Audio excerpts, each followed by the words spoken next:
బుధవారం నారాయణపేట జిల్లా మాఘనూరు food poison ఘటనపై కలెక్టర్ సిక్తా పట్నాయక్ సీరియస్ అయ్యారు. ఘటనలో 50 మంది విద్యార్థులు అస్వస్థతకు గురికావడంతో ఆసుపత్రి పాలయ్యారు.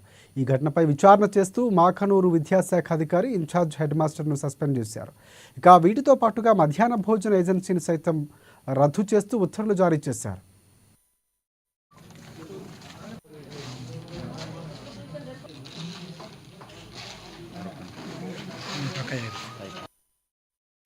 దీంతో విచారణ చేపట్టిన జిల్లా కలెక్టర్ సిక్తా పట్నాయక్ ఈరోజు నారాయణపేట జిల్లా మాఘనూరు మండల కేంద్రంలోని జిల్లా పరిషత్ ఉన్నత పాఠశాలలో మధ్యాహ్న భోజనం వికటించి 50 మంది విద్యార్థులు అస్వస్థతకు గురైన సంఘటనపై పాఠశాలను తనిఖీ చేసి విచారణ చేపట్టిన జిల్లా కలెక్టర్ సిక్తా పట్నాయక్ పాఠశాలలోని వంటగది, స్టోర్ రూములు, పిల్లలకు అందజేస్తున్న బియ్యాన్ని పరిశీలించి విద్యాశాఖ అధికారులు మరియు గ్రామస్తులతో విచారణ చేపట్టారు.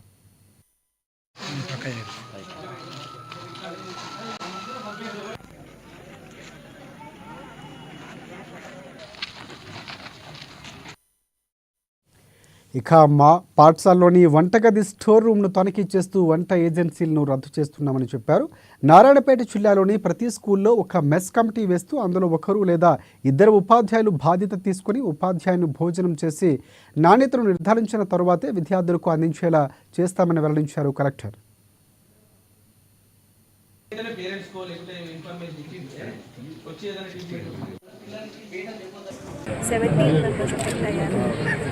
నిన్న మధ్యాహ్నం 15 మెంబర్స్ వామిటింగ్ ఇలా పిహెచ్సి డాక్టర్ వచ్చారు.